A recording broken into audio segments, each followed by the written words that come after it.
It is the Three Guys Talking Ball podcast. It is a Wednesday night. It is actually football the day before the first day of football practice here in the state of North Dakota where I am. I'm Dylan. I'm from Dickinson. We got Grant and Ethan over in Minnesota where the potential future vice president is from. Actually coached at Grant's alma mater at Mankato West here. For those of you guys keeping track at home, my dad actually texted me asking if he coached Grant last night. No, a little before me. A little before me, Craig. A little bit before you. And according to the not that old. Mm-hmm. Fun fact, guys. Alec, Grant's roommate, his older brother, who's also named as Dylan, his spelled the right way. Spelled the right way. His AP government teacher was Tim Walls. Wow. Does his brother speak highly of him as a teacher?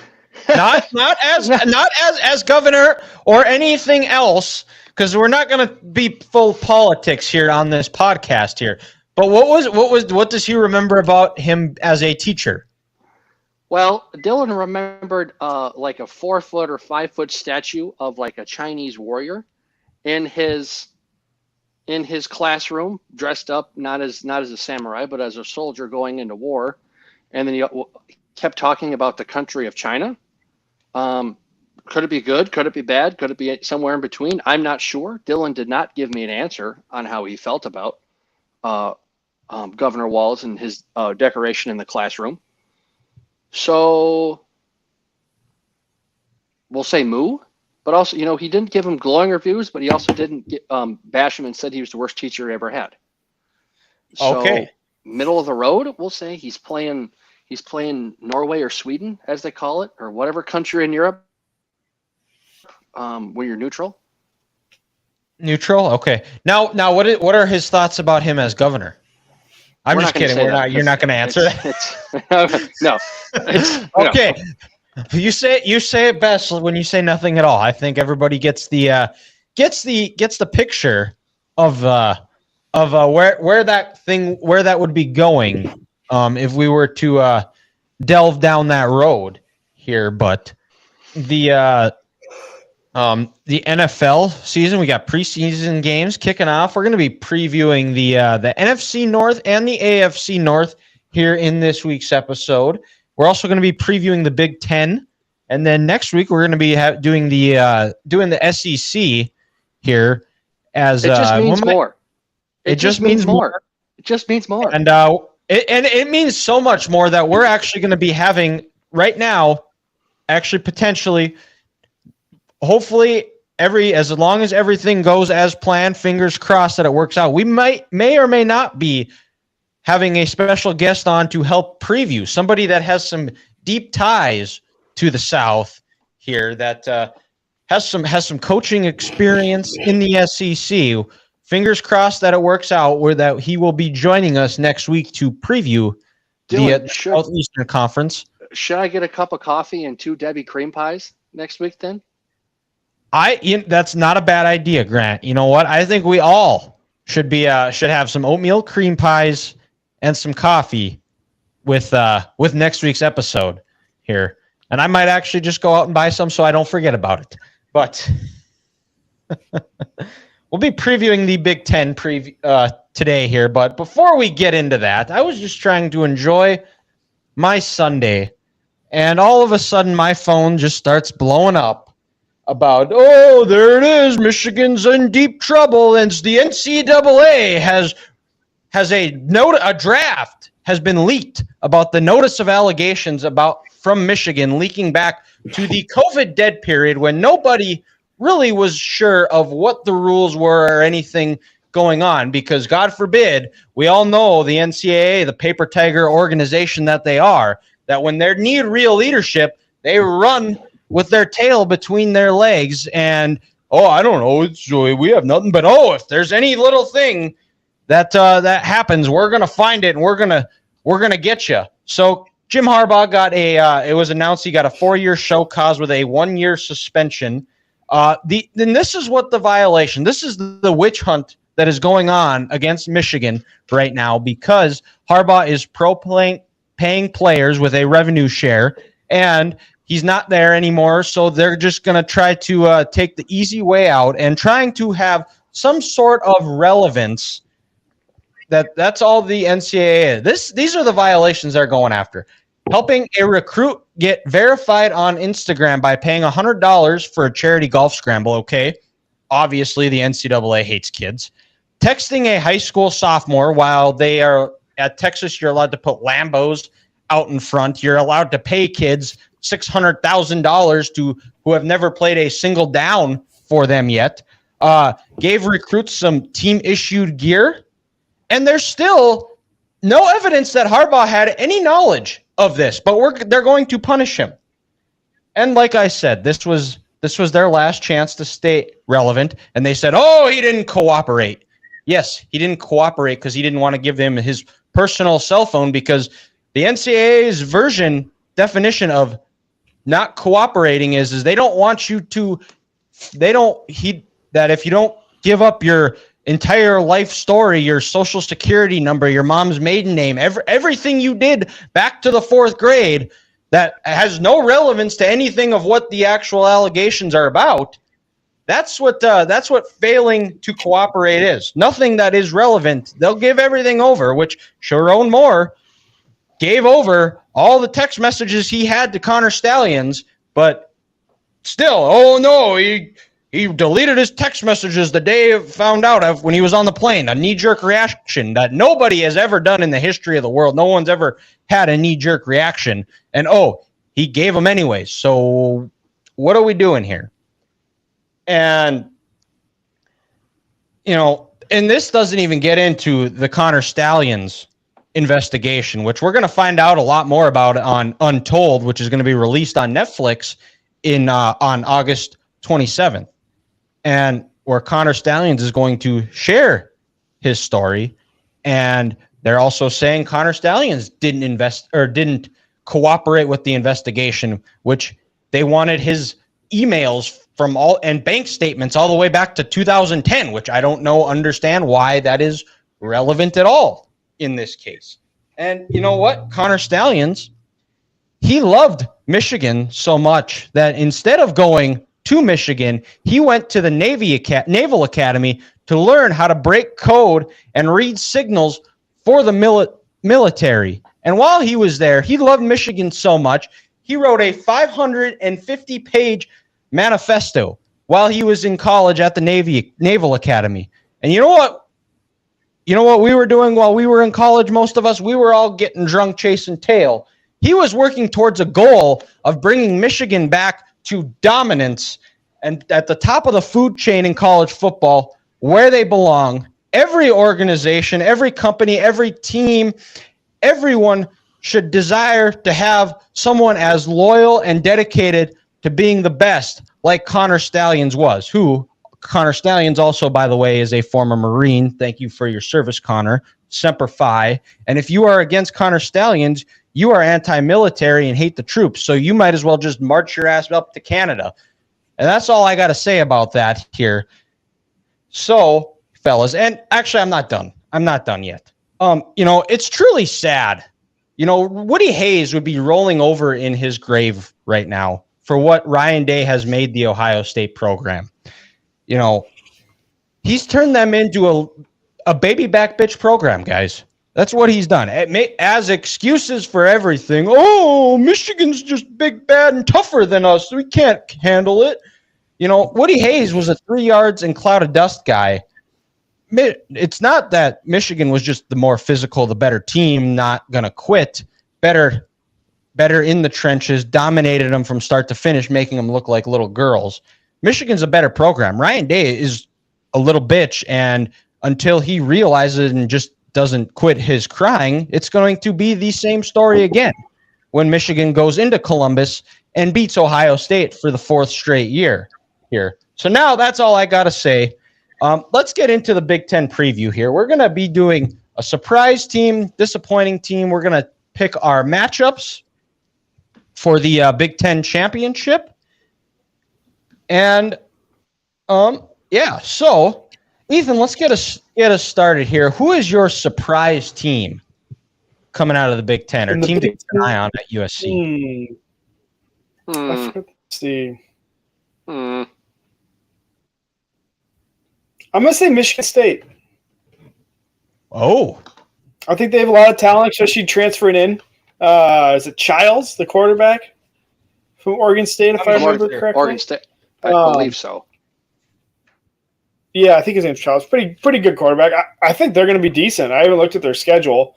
But I guess actually take that back. I do have they're in my championship. I'm going Wisconsin. I think they're going to be really good. They've recruited awesome. They get Tyler Van Dyke from Miami.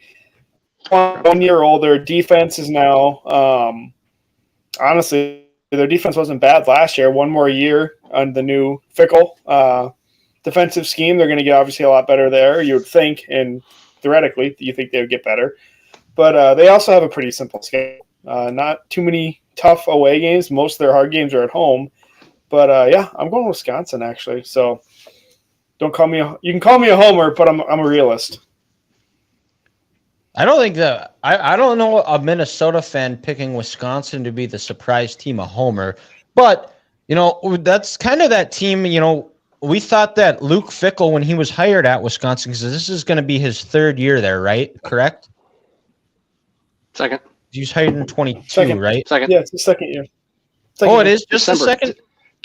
December of 22, he was hired. Okay. Because he went to the playoff in 21, was there in 22 at Cincinnati, and then went last year. When Cincinnati went to the Big 12, he was gone. Okay, gotcha. But I think the big thing is with Wisconsin is what are you going to be getting out of Tyler Van Dyke? Because if you get the Tyler Van Dyke from 2 years ago or his freshman year, Wisconsin's going to be in a lot of games, but if you get the one that you got from the last couple of years, it's going to be that same Wisconsin. They're going to be really good running the ball, and even that's not really they've gotten away from that too under Luke Fickell, as they were more of an air raid team last year. But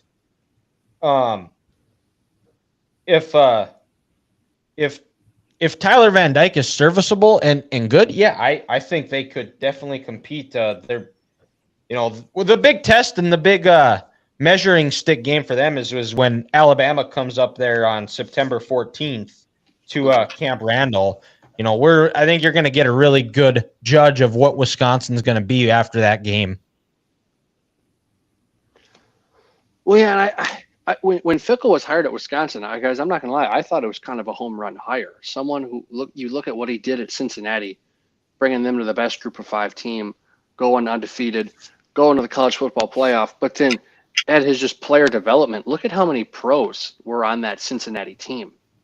Just in that secondary, you had Sauce Gardner, Kobe Bryant, and Brian Cook, and Ivan Pace last year, with the Vikings at middle linebacker.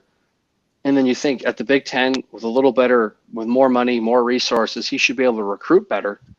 It didn't go the way he wanted it to, but sometimes that's tough in your first year. You got to weed out the people who don't want to be there until you can get your guys. And the other thing too is Paul Chryst towards the end, and probably the reason why he got let go was because their recruiting in the trenches had fallen off, and they're still last year they felt the effects of it, and I think they're going to feel some of it early on, especially while they try to gel and get in some continuity within the offensive line. I think that's another question mark too, something that you don't often think of when you think of Wisconsin as having a average or below average offensive line. Mm-hmm. Also,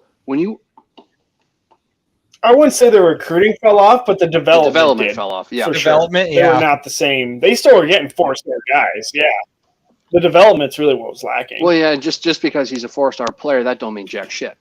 You still gotta, and sometimes you just miss on guys. It's gonna happen. But the interesting thing with Wisconsin is this: you want to run that air raid, you better start to get some better athletes out on the outside who can separate and get away from this tight coverage when you play the best teams in the Big Ten. And historically, Wisconsin doesn't have that. But with Fickell coming in, I don't know how he's recruited well in terms of like where he's getting his skill players. But if you can get some more players from Chicago in the state of Ohio, just as athletes, maybe he might be able to turn that thing around. That air raid works. But it's weird to see Wisconsin, kind of down these last 2 years. And if they can't turn around this year 3 years in a row, it's something I didn't have on my bingo card. Yep. But Grant, who do you got for your surprise team? My surprise, it's a new team into the Big Ten this year, and guys, I'm gonna go with the Washington Huskies. Ooh, that would be a surprise team. As I'm going deep here. You're really going surprise. I'm really going surprise here, but that's a poop your pants surprise. Which is not good, especially at 30 years old. I don't want that. But I like what Jed Fish did in his quick 2 years at Arizona, how he got that turned around. I mean, they were a mess, and he turned them into be a very competitive team in the Pac-12. And I understand Washington is losing everybody, like everybody. Penix, your 3 receivers, your center transfers to Alabama. You lose your best left tackle, but just with the resources, their corner leave too. Their corner left too. With the resources you have at Washington, and even their coach before, Kalen DeBoer, they were able to recruit talent. They have Microsoft money. They have Microsoft money up there. They're going to be able to get good players up there, and you're still going to get a bunch of kids from California to go up there and want to play. The previous coach, who I'm drawing a blank on, before Kalen DeBoer. Before Kalen DeBoer. No, not DeBoer. The D coordinator was Chris Peters. No, Jimmy Lake. Yeah, Jimmy Lake. Yep. He couldn't develop that players. You're still going to have good players on that roster. He was a disaster. I mean, just culturally, completely destroyed the culture. Like, it was just a mess. And some people aren't head coaches. Some people are just defensive coordinators. And I think with Fish's stops at multiple places in the NFL, and even I think didn't he spend a year at Michigan with Harbaugh? He spent Harbaugh's first 2 years he was the offensive coordinator. Yeah. And he got Wilton Speight, the most out of Wilton Speight. Mm-hmm. I think he's going to be able to continue the culture that Kalen built, and he's going to be able to surprise some people, here in the Big Ten. And if I'm not mistaken, does Arizona's quarterback went with him, correct? No. Fafita stayed.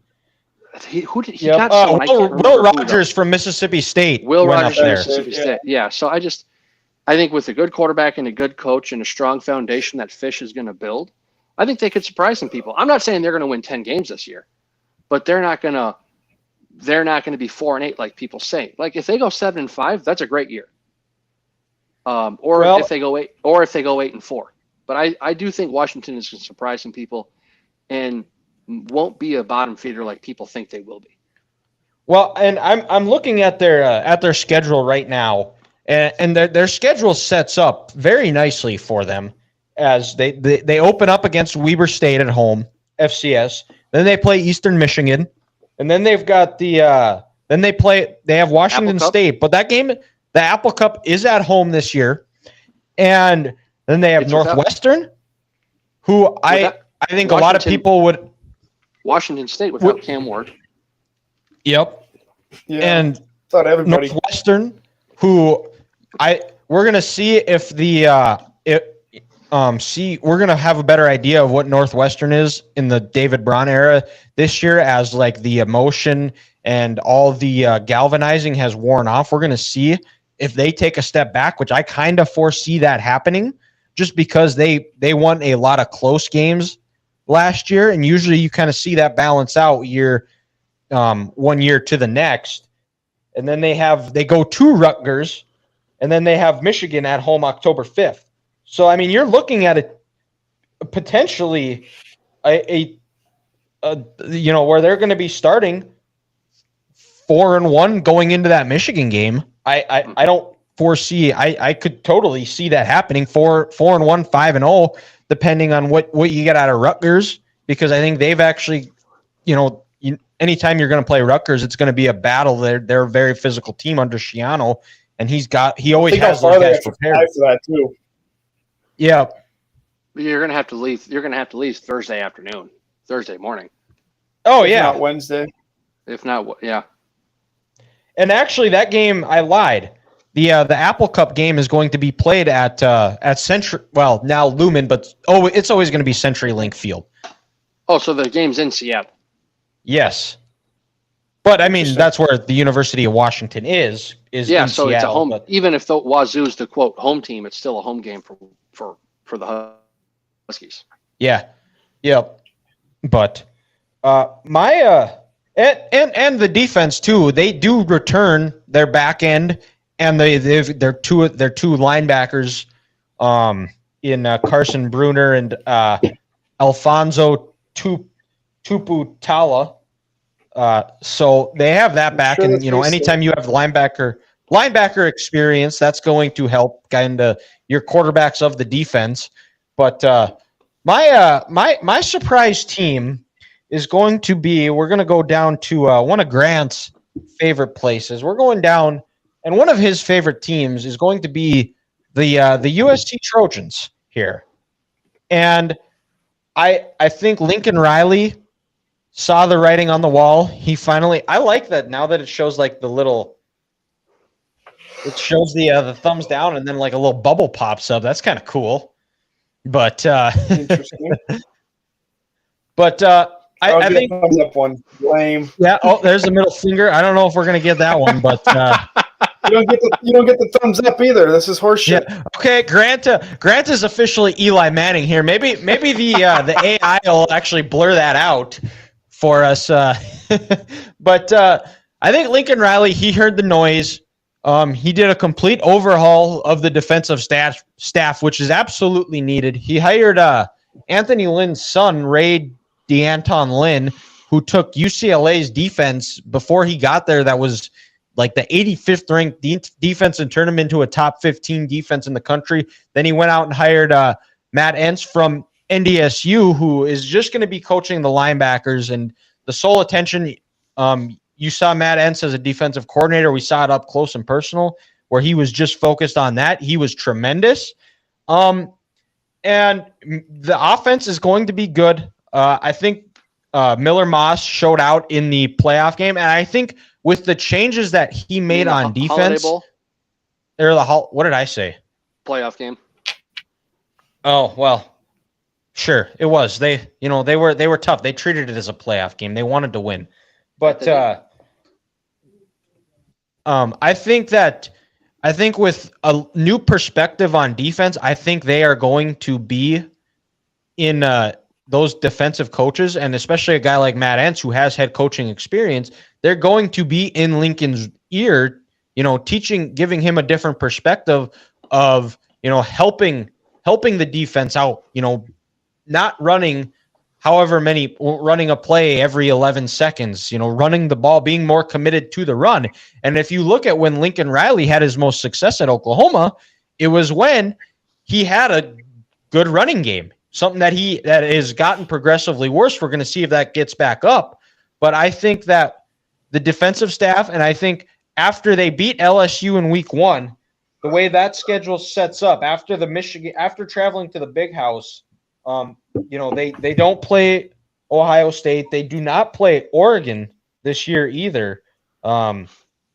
They end the year with Notre Dame, but that's the last time they play that. But I don't even know what we're going to get out of Notre Dame here either, because I think I saw that they were ranked 7th, which is just, I think, ridiculous.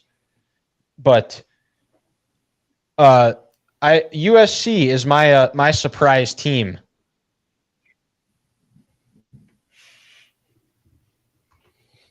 Not too shabby. That's a big year, because if he doesn't, if he can't get this turned around and figured out, it's those boosters are going to be on him hot, especially with. Well, even the media has turned on him too, because Bill Plaschke wrote a column earlier this week that asked, "Can Lincoln Riley coach?" Which, that is not a headline you want to see if you're the head coach. But and you got to wonder about. It's a valid question. You got to wonder about his competitive spirit again. he left Oklahoma, and there was some bad blood in the water. But when OU officially joined the SEC, their athletic director was at a panel with the Texas AD and some other people for ESPN, and he goes, "No, Oklahoma's not afraid of joining the SEC, and the coaches who were aren't here anymore." I mean, that's a direct shot at Lincoln Riley and his competitive juices, and the fact that also he. Well, we know his juices ain't coming from his brisket. No, it ain't. And also the fact that he was upset that Oregon was joining the Big Ten when the Big Ten said no, it was just going to be USC and UCLA.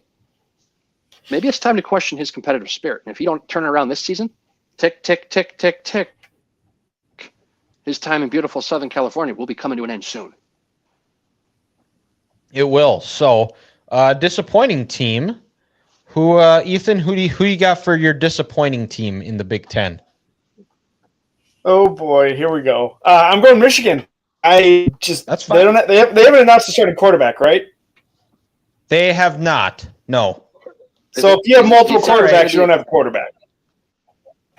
That's not necessarily true. What's happening? Sharon, whatever his name is, like he could be good. It's gonna be a learning curve. He doesn't have Harbaugh around now to make the game plans like he did when Harbaugh was gone. Just in general, like they've had, I shouldn't say a complete overhaul, but they lost a lot of key pieces. Starting running back, starting quarterback, lineman, defense. Like they lost a lot of guys and recruited well and everything, partly because of cheating. This guy. Sorry, Dylan. I had to take a shot there. It's not the same. They're not going to be the same. They'll be good, but I don't think they're going to be a national title contender that some people are having them, or even a top 10 team. I'm looking more top 20, top 15. Well, they did lose a handful, but they have a lot of guys that logged a lot of minutes.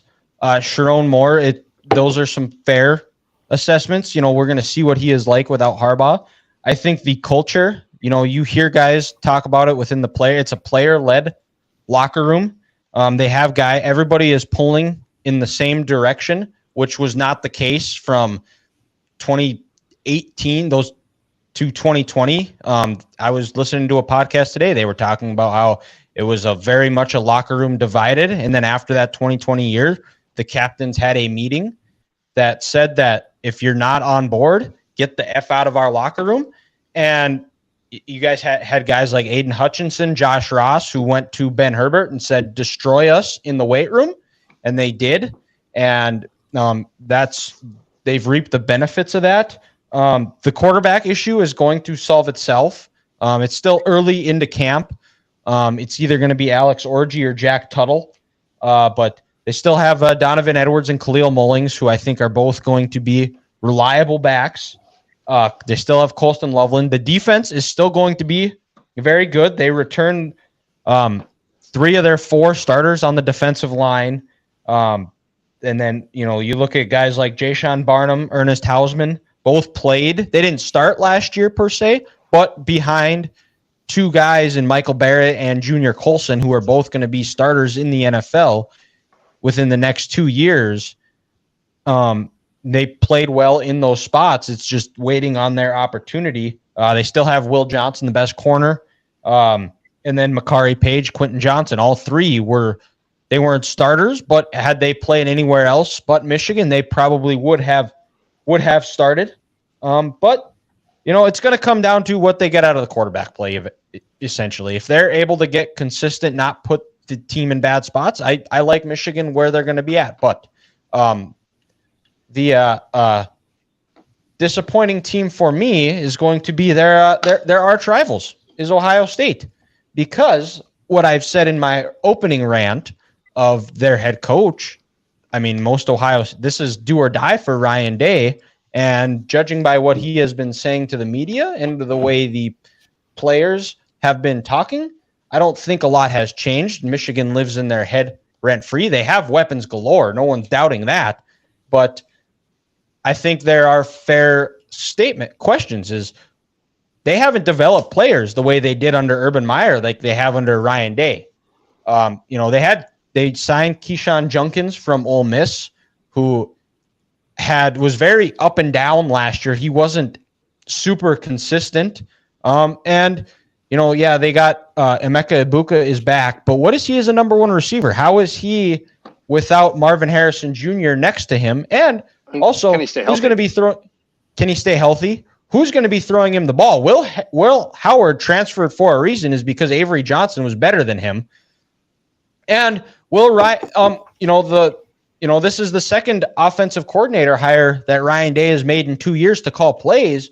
But last year he hired Brian Hartline to call plays, and then he took the play calling duties from him. How is he going to let Chip Kelly control the offense? Because if he does, I think it's smart, because Chip Kelly running the ball has been tremendous, and he's done it with far worse offensive lines than what Ohio State is. But I think the toughness factor for Ohio State have they gotten tougher? I don't know. That's why they're going to be my disappointing team. Well, and Dylan, you bring up, the point of the toughness, and was Jim Knowles coming for his third season as D coordinator at Ohio State. It's like everybody wants to talk about how their whole defense is coming back. Joel Klatt and Herb Street and all the people in the media, that's great and all. But when it mattered, when it was nut cutting time, those supposedly NFL players couldn't get a stop, and they got their ass handed to them. So just because they're coming back, that doesn't mean anything. If they're not changing, if they're not growing, if they're not developing, and they're not becoming grown-ass men in the weight room, it doesn't mean anything. It's going to be another talented Ohio State team who couldn't finish.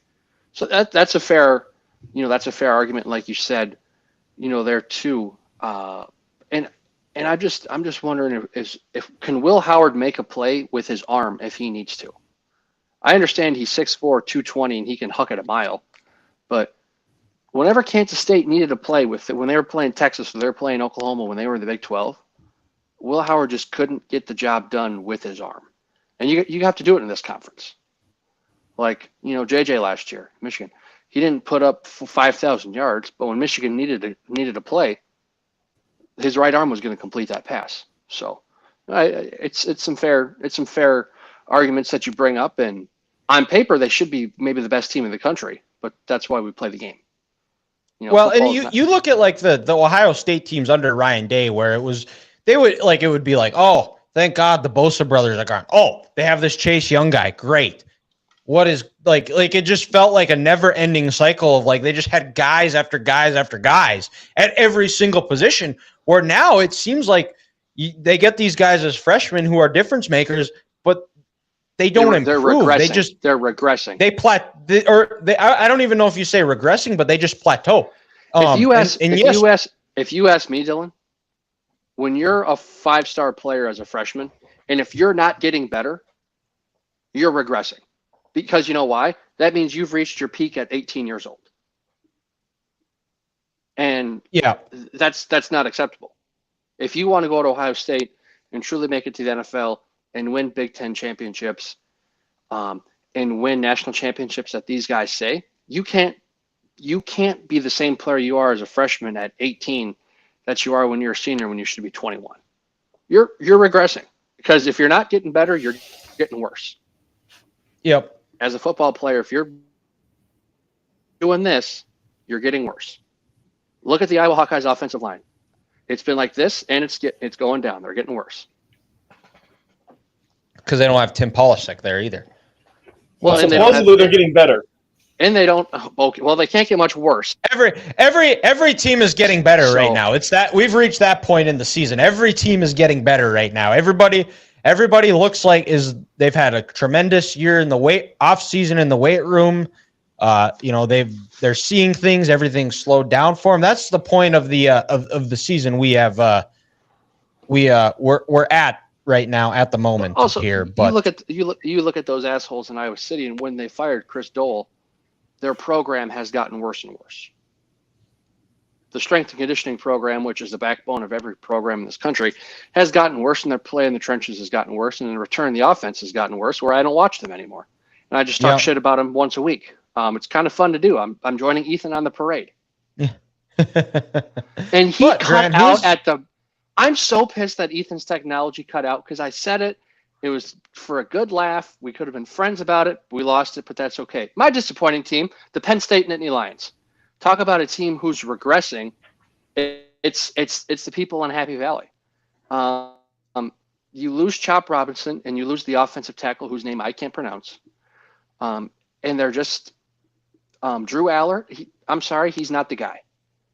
Like I said earlier in the show, just because you're a 5-star player doesn't mean you're going to be that guy when you get in the down the road in the NCAA. They lose Manny Diaz as their defensive coordinator, and I feel like this Penn State team has reached a point where they're consistently going to be 10-2 and 9-3, but they're going to lose to the 3 best teams they play every single year. And this honeymoon phase that James Franklin has had is going to end. And I think it's come to the point where I think the fans and the players aren't buying what they're preaching because they're tired of getting their ass kicked by Ohio State and Michigan every single year.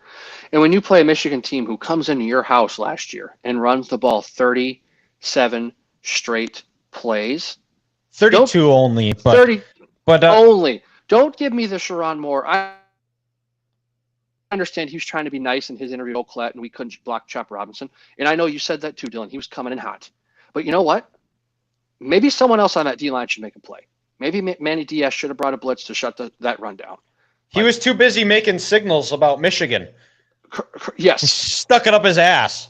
Yes. And I feel like the Penn State mystique. Made Brandon Walker go into hiding.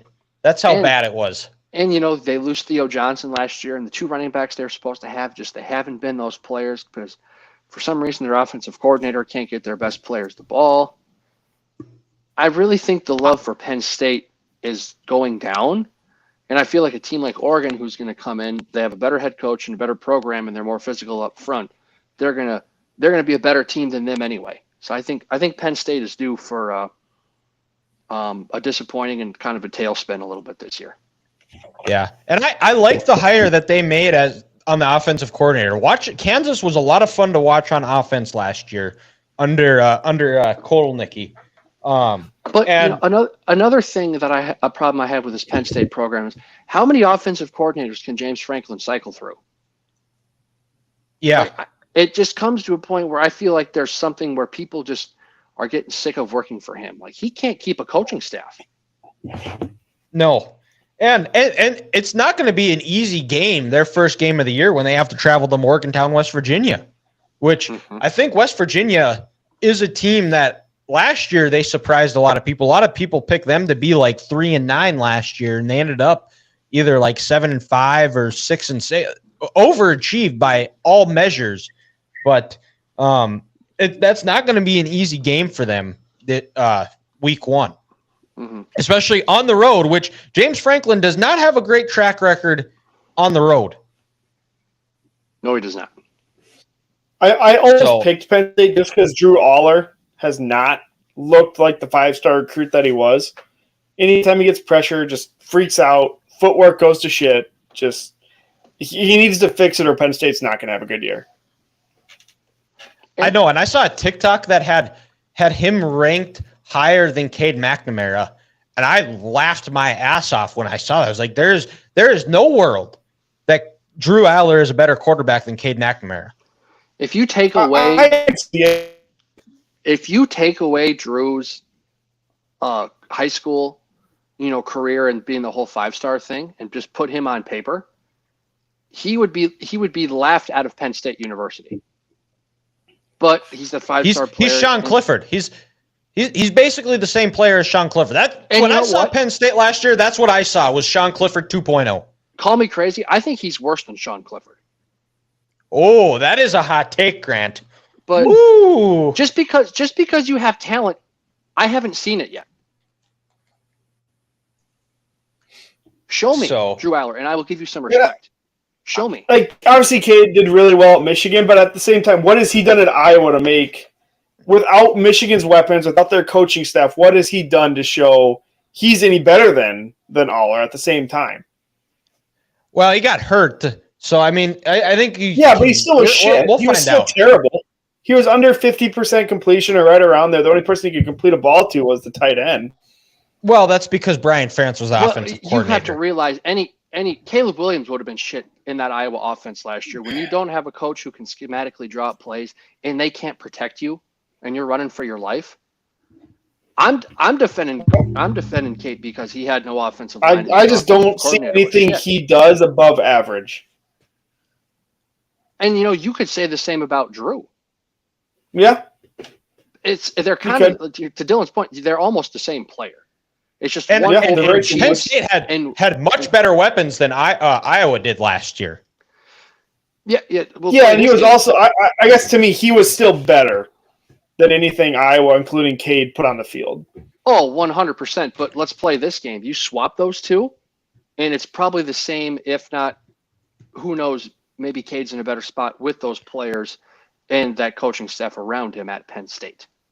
Maybe I just hate Iowa, and I really just don't think they're any good. So well, I'll compare it to like this. And the other part of it too is I think with like the TikTok I watched the full video, and they had Cade at like 11 and Drew Aller at like 3. So that's just ridiculous. No, he's not that high, but I have seen that, and it's all just off potential. It is legitimately all that is. Guys, if you think about it, what Iowa was last year to put a young quarterback in, that's what the New England Patriots did to Mac Jones with Bill Belichick in these last couple of years. No talent around them.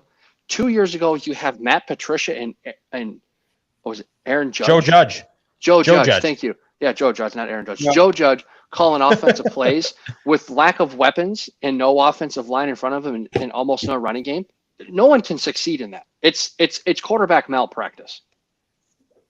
Yep.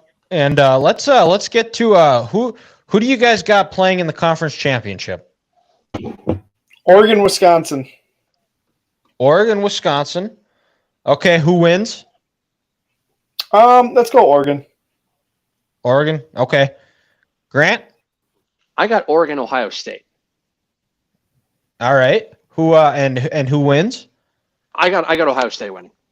You got Ohio State winning. All right. Well, I'm going to go with I also have Oregon in the Big Ten championship, but the play-in game for that is going to come down to the last Saturday in November between Michigan and Ohio State. Michigan's going to beat Ohio State for the 4th straight year, and they're going to be playing the Ducks. And I think Oregon gets Michigan in the regular season in the Big House, but Michigan gets their revenge in Indianapolis, and Michigan, for the 4th straight year, is the Big Ten champion. So let's go up to the NFL, which I don't know if you guys were able to watch episode 1 of Hard Knocks here. We're going to be previewing the NFC North. We're going to stay in the Midwest here, but for the NFC North, right in the 4 spot, I have the Bears. I think that they made the pick that you have to take, is you have to go and take Caleb Williams. I'm not entirely sold on him. I think talent-wise, I think he has all the tools. But what's he going to do when he gets hit in the mouth, he faces his first stretch of adversity? We saw it at USC in Oklahoma. He cried. He didn't speak to the media. He pouted like a child. It's not going to work in the NFL, and you're going to quickly lose the locker room like that. And I don't think they did anything to help him. Yes, they have some nice weapons, but I don't think there's going to be enough there to protect him. And when they drafted Rome Odunze, there's only one ball that can go around. Keenan Allen, DJ Moore, their running backs whose names I can't think of right now. Swift, and then DeAndre Swift. Khalil Herbert, yep. And the defense either. I don't think they're as shore up on the defensive line as I would like, and I don't think they have a good recipe to play complementary football. So that's why I have the Bears at 4, and at 3, I'm going to go with the Green Bay Packers. Now, yes, they do own the Dallas Cowboys, and it pains me to say that, but Jordan Love just got this nice big contract, but he had a good end to last year. I don't know if it was a mirage or not. I want to see him do it more consistently. I don't trust Matt LaFleur as a head coach. So I have the Packers at 3. And then at 2, I think a team that was just cursed last year by the injury bug. I'm going to go with the Minnesota Vikings. I trust Kevin O'Connell as a play caller. They drafted, they got the best quarterback in the draft in JJ McCarthy. He's not going to start right away. And if not, he might not even play all year. But I think Sam Darnold, he has proven when he has had good, competent coaching, he has been very proven that he can play in the league. And I think they have a tremendous offensive line. They went out and signed Aaron Jones. They've got good weapons in Jettas, Justin Addison. We're going to see what happens with his situation. TJ Hawkinson is going to be Sam and JJ's best friend. But I like the Vikings to finish in the 2 spot and take a wild card. And in the first is the defending NFC North champions, the Detroit Lions. I think that they have a culture in place. I think they have an identity. They've continued to improve the offensive line. Sam Laporta is a tremendous tight end. They've got a good running game. Jared Goff has proven that he is worth his weight in the Matt Stafford trade. They were super close to the Super Bowl last year. I think they've used that as motivation. I think the defense has improved. I think keeping Aaron Glenn has developed some continuity where they trust each other. And I like the Lions to win the NFC North for the second straight year. Wow, mine is a lot different. Holy cow. So I actually have the Vikings last. I just don't trust this defense. I think the offense will put up points. I think Darnold will be more than serviceable. He's looked really good in camp. So is JJ. But I think Darnold deserves a shot at it for this year. And then let JJ sit for at least half the year. If something goes haywire early, like let Darnold try and figure it out. He's never had that chance. Go for it, Grant. I was going to say, looking at the Vikings schedule, I think it works out where it's tough. Their first 5 games are brutal. Oh, their first 7. Yeah. So at New York, the Giants, that's okay, whatever. But then after that, it's hell. Home against San Francisco, and then it was Houston, Green Bay. Home versus Houston. Home versus Houston, Green Bay, and then the Jets. In London, I think, or something, yeah. The Jets is in London, and then it's a bye. In London? And in London. Thank you, Grant. I was hoping you were going to catch that. It's just awful. In London.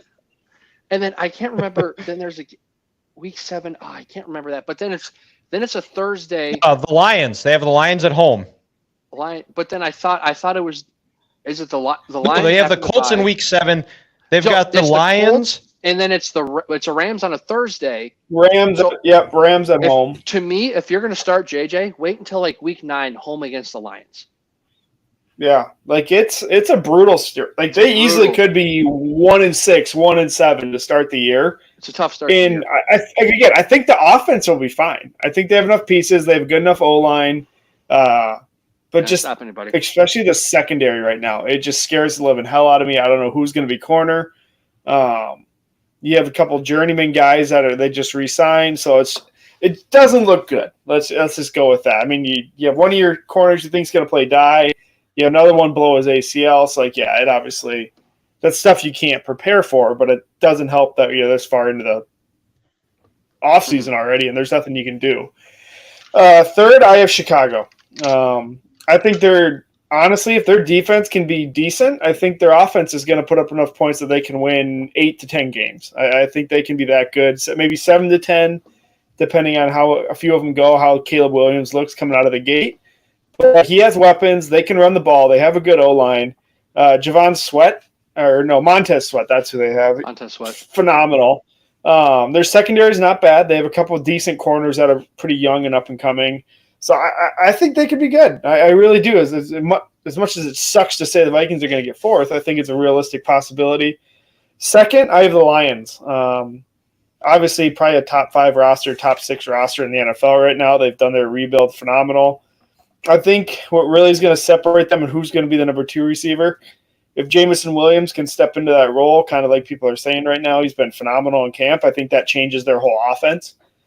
He can take the top off, unlike Amon-Ra St. Brown is more your possession receiver, can break one here and there, but he doesn't have that top-end speed that we saw Jameson Williams have at Alabama. If he can do that, it just opens everything else underneath. Lachey is going to be going, not Lachey. Laporta? Who's the Iowa receiver they have? Laporta. Laporta. I knew it was an L. He's going to go crazy. Like, you can't stop both. The safety's got to pick your poison, basically, and you can't put a tight end on Laporta. It ain't going to work. That leads me to number one, Packers. I picked them last year. Was that? Yeah, linebacker. I don't know what I said. Linebacker.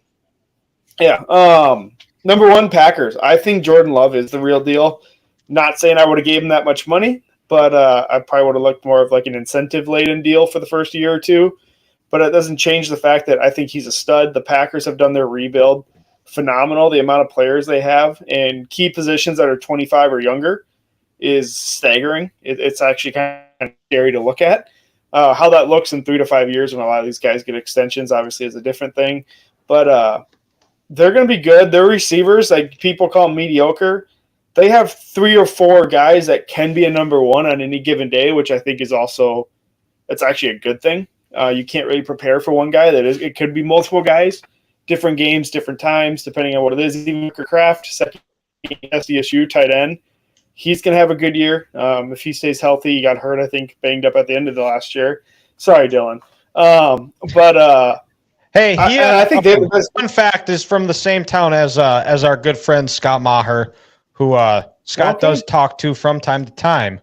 Fun fact there for you guys. Fun fact. There you go. Friday on a Wednesday. On a Wednesday that the episode drops on a Thursday. Boom! I got it. Thursday. Jeez. Yeah, you needed some help. I need some help. Sorry. But no, I think they have the best defense in the league. Like Rashawn Gary, not in the league, in the division. Rashawn Gary had a good year last year. No. I'm not that crazy. I'm not some Packer humper over here. But actually, I kind of am on the last postseason and now. But it's fine. I was right. Sorry, Dylan, again.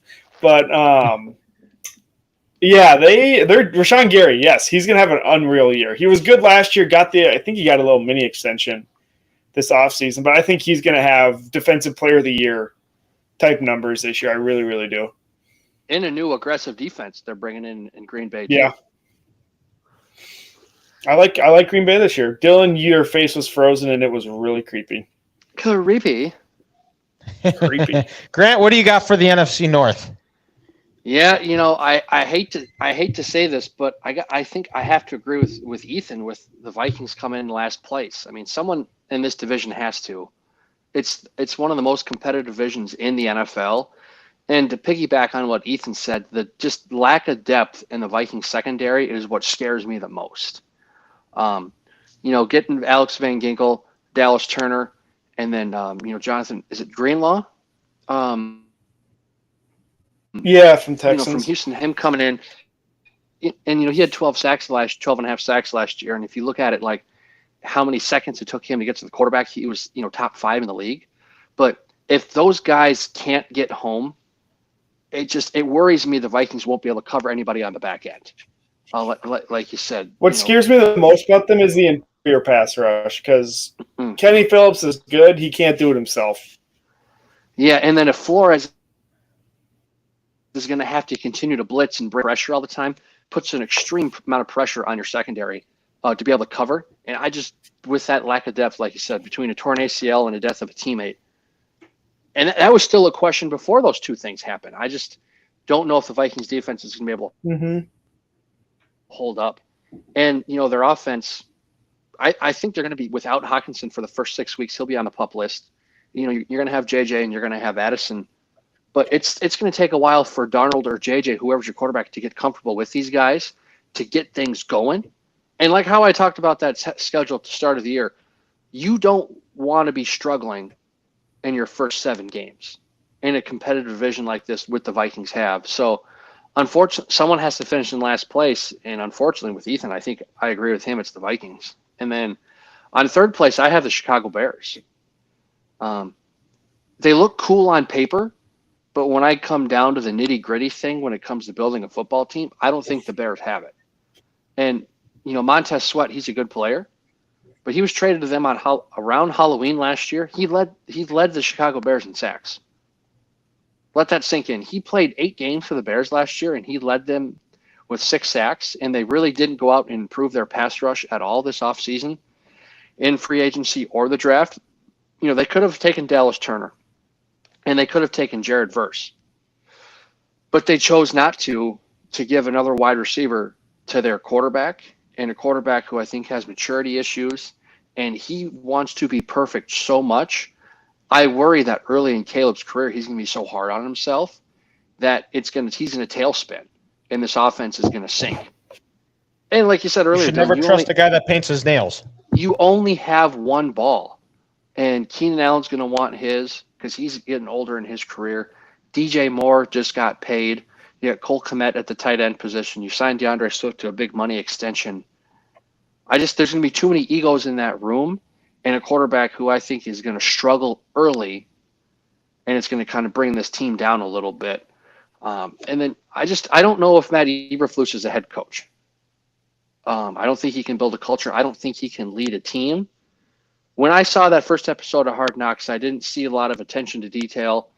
I didn't see a lot of intensity in their practice. I don't think they're going to be a well-buttoned-up team. And call me crazy, I think come this year they might have a new head coach, and it might be Mike Vrabel. You heard it here first. I said it 2 years ago with Matt Rule out in Carolina. I'm saying it now. Eberflus is out. Vrabel's in Chicago. All right. Wow. Hot take from Grant there. I got plenty of hot takes tonight. And then the number 2, I got the Green Bay Packers. Like Ethan said, everything. They're young and they're up and coming, and they might not have a 1, but they have 3 2s. And a head coach and a quarterback who felt comfortable last year going into the end of the year. They built a good relationship, a good rapport. And, their new defensive coordinator, the former head coach of Boston College, he's going to be fast. He's going to be aggressive. He's got a lot of bodies up front that he can send at people. And I think those last 8 games they had at the end of the year last year are going to continue up into this year. So I like the Packers to be second and be a wild card team again in the NFC. But winners, Detroit Lions. It's just the simple fact right here. They still have the best offensive line in the NFC North with those 2 running backs and Jahmyr Gibbs and David Montgomery. There's no defense in this division that I think can slow that running game down. And when you get that play action pass game going with Laporta and Jamison Williams taking the top off the defense, to me, it's over. I'm not high on this Detroit defense, but the continuity, bringing back all 3 coaches, head coach, coordinator, offense, and defense, they're going to continue this hot streak and the culture they build. Lions win the North 2 years in a row. All right, and then now we're gonna go on to the AFC North. Grant, we'll stay with you here. What do you what do you got for your AFC North? Whew. This is a tough one, and the NFL is all about, do you have a quarterback or do you not? And the team with the worst quarterback in this division is going to finish in last place, and to me, that's the Pittsburgh Steelers. You can't trust Justin Fields. I think Russell Wilson is beyond his glory days, and I don't trust the Steelers' offensive line and running game to be good enough to take Russell out of spots where he won't succeed. And they trade Deontay Johnson away. You still have George Pickens and Pat Freiermuth, but that's still not enough offensive weapons in Pittsburgh for them to excite me to compete with these other teams. I understand you have Mike Tomlin and one of the best defenses in the NFL and probably the best defensive player in TJ Watt. But TJ, he seems to get hurt every year, and he's going to miss between 4 and 6 games. And in that stretch, the Steelers might go 1-5 or 2-4. And it's just you can't do that and succeed in this league anymore. And I think the Steelers they got a good team, but someone's got to finish last in what I think is the best division in the NFL. And I think it's going to be the Pittsburgh Steelers. And this is before they have traded for Brandon Ayuk. There's some rumor there which could cause us to change. And if that happens, I might have to change it. But as of right now, that's how I see it. And also the Steelers, their schedule is absolutely brutal. Like I think from week 10 to week 18, they play the Ravens twice. They play the Chiefs. I think it's just absolutely insane, their schedule. And then number 3, guys, I got the Cincinnati Bengals. I understand Joe Burrow is coming back healthy, but look at this division. Look at the defensive lines you have to play. And they still didn't do enough to me to upgrade that offensive line and keep Joe Burrow up healthy. Trent, Orlando Brown, you have him 2 years ago. Again, he's 6'8", 360. He can't stay healthy. It was Trent Brown. You bring him in from New England as the other tackle. Again, I get it. He's huge, but he can't stay healthy. He can't move his feet. You draft the big tackle from Georgia. He, again, couldn't stay healthy.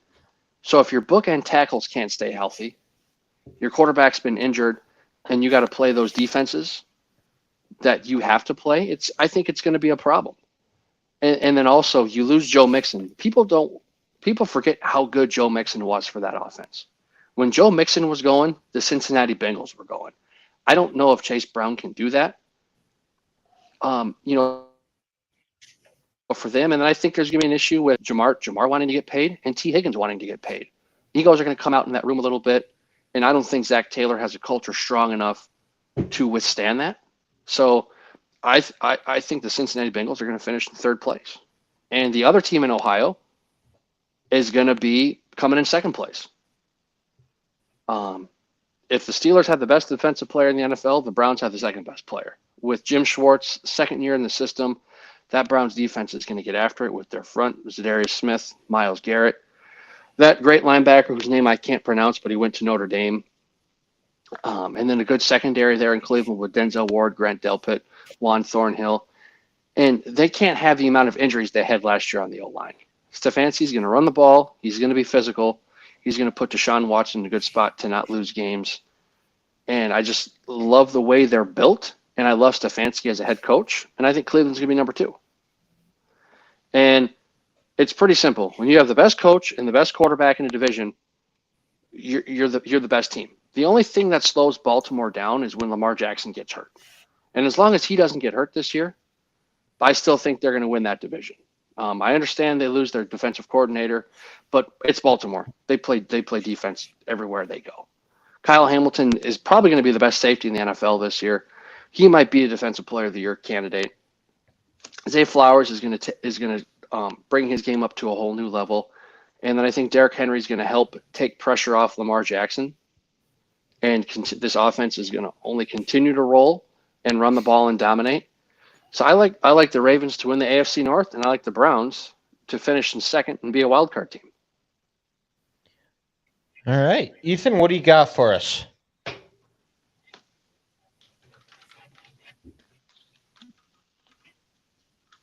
So I have the Steelers last as well.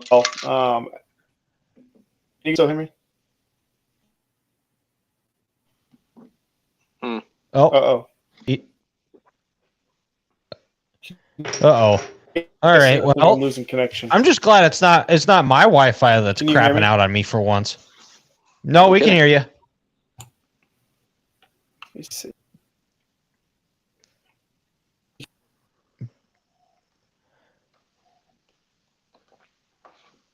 But while Ethan figures his Wi-Fi out, I'll go here. So in the 4 spot, I actually have the Cleveland Browns finishing last. And Grant, you're right that this is probably the best division in football in the NFL. Somebody has to take last, and I'm going this based off the quarterback. This is going to go down as the worst trade and worst contract in NFL history with Deshaun Watson. We haven't seen it. He's been hurt. Unless Joe Flacco rises from the ashes again, I think the Browns, they just have not been consistent under Stefanski either, where they have a good year, then they fall off. Then they have a good year, then they fall off. There just isn't enough consistency that I would like to see with Cleveland to where I feel comfortable enough to moving them up higher on this list. But the number 3 is I'm going to have to go with the Pittsburgh Steelers. Now, I don't think they're going to be making the playoffs. This might be Mike Tomlin's first losing season because neither quarterback really gets you excited. I wouldn't be shocked if Justin Fields is a starter by the end of the year. TJ Watt is guaranteed to get hurt, to miss some time as well. And that's usually when the Steelers end up going on their losing streak. Still have questions on the offensive line. But they will find their way under some Mike Tomlin magic to win some games that they shouldn't. And my number 2 is going to be the Cincinnati Bengals, and that is strictly based off of because of Joe Burrow. I did not like the offseason they had getting rid of Joe Mixon. Like Grant said, Jamar Chase is going to have to get paid. T. Higgins is also going to have to get paid. Frankly, you're better off just letting T. Higgins walk after this year. The offensive line has not improved, and I think Joe Burrow carries Zach Taylor a lot more than it's the other way around. And I think he's going to win you a couple of games that the Bengals shouldn't win. And I think they sneak in as a wild card team. But, like you, Grant, I got to go with the Ravens. Best quarterback, best coach in the division. No one has any doubts about what Lamar Jackson can do in the regular season. The questions come in during the playoffs. The receiving core is less than desirable, but bringing in Derrick Henry is going to help. The offensive line is still going to be very good. But the Ravens, for me, I expect them to win the division and either be a 1 or a 2 seed again in the AFC.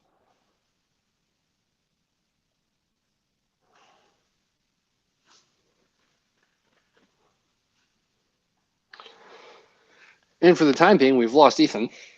We have lost Ethan. Not quite sure what's going on, but like I said, I'm just glad it's not my internet that's taking a crap on me for once. So that's good. He's good for the ego. He's in that dungeon, and I think he's always had a bad connection since they moved with Hannah's parents. If you've noticed, I have, and Grant is at his parents right now, back in Big Mankato, as Ethan tries to reconnect again here. Do we have him back as the 3 bars go across? This is some good play-by-play here. It's loading. Is it going to work? Is it going to work here? We don't know. But now, Grant, have you seen the movie Twister? You mean Twisters, the new one? Twisters, yes. Yeah, Ethan and I went actually opening night. Great movie. Oh, tremendous movie. Fantastic. Would you say it's better than the first one? I mean, recency bias would say yes. But to do what they did in like 96 or 97 when that first one came out, with the lack of technology they have compared to today, it's almost a more impressive feat. They made it out then. But, I'll say this. I enjoyed the storyline and the plot more in this one than the first one.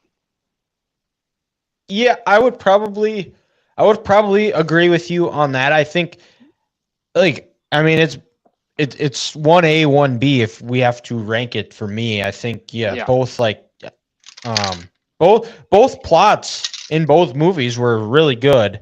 Mm-hmm. But it's hard to beat Glenn Powell, who is probably the hottest thing going on right now in Hollywood. Oh yeah, or most popular guy as well. And he's a Texas guy, so we love him for that. Yeah, huge Longhorns fan. According to his Wikipedia. Well, when you're born and raised in Austin, Texas, it's in your blood. That's just who you are. That is true. But it was a. If I got asked to go to it again, I would in a heartbeat. But I think I would 100%. But I'm trying to think, what was the last movie I saw twice in theaters? Mine was Top Gun Top Gun Maverick, actually, as I went to it with you when I was in Minneapolis.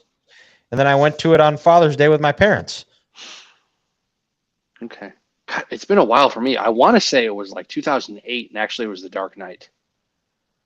I would expect nothing less from you. Yeah, it was either The Dark Knight or it was one of the Transformers movies. Ah, okay. I probably have seen those a couple of times as well. Yeah. No, it was the third one with Shia LaBeouf. Is that Dark of the Moon or what? The third one was Shia LaBeouf, but the first movie I ever saw in theaters twice was The Dark Knight. And hell, I probably saw it 3 times. I probably saw it 3 times. You probably did. That was like a Grant got his paycheck. I'm burning it all. Mm-hmm. So, but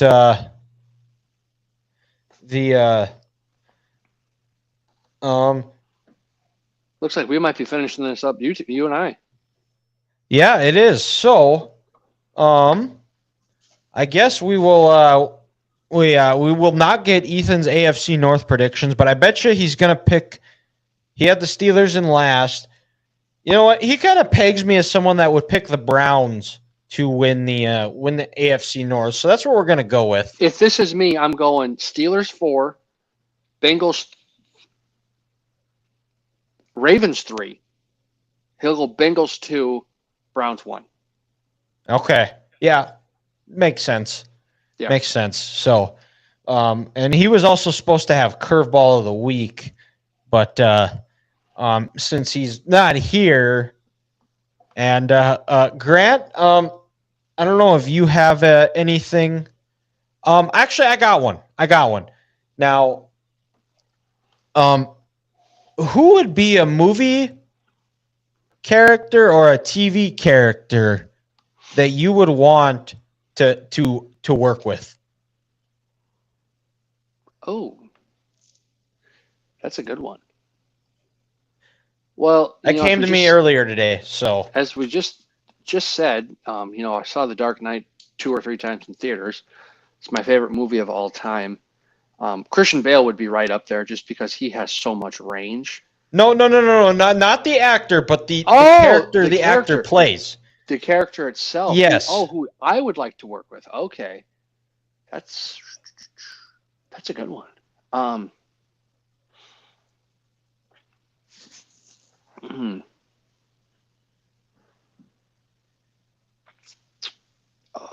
Just because he's an absolute and complete and total badass.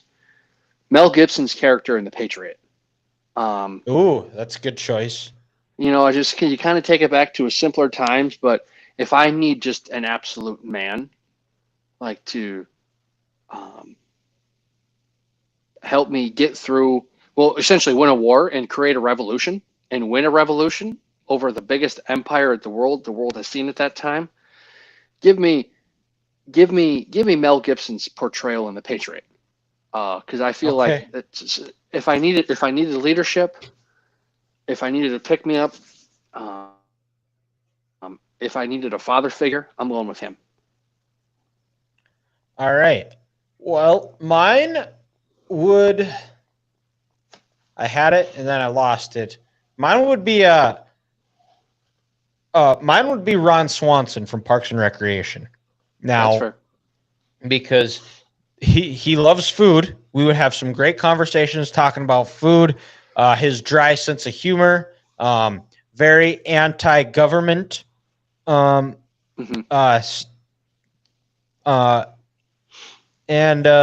just someone that I would enjoy being around. And when work had to get done, we would get it done. So you guys I think it would have to be Ron Swanson. Drink a lot of beer and eat a lot of bacon together.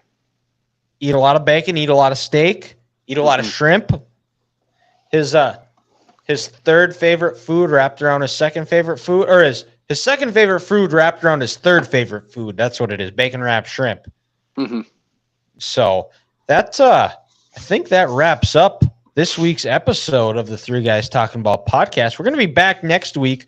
We'll be previewing the SEC, and we're kind of going to try to divide these up into regions of sorts.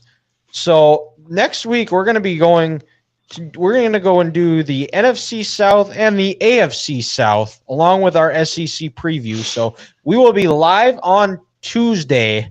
I think we're going to try to keep consistently nailing it down on Tuesday, depending on our schedules. I wouldn't mind doing it Monday, but we got our first day of junior high football practice.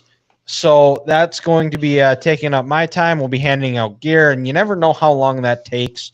Always probably one of my least favorite days of the coaching calendar is gear handout day, because once you hand it out, kids, they say stuff fits and then it never does. And then you got to go back and you got to change it. And, Grant, you remember those struggles. Awful. So that's why we'll be going on Tuesday with may or may not be a very very special guest. So have your coffee and your oatmeal cream pies ready, and we're going to talk to you next week.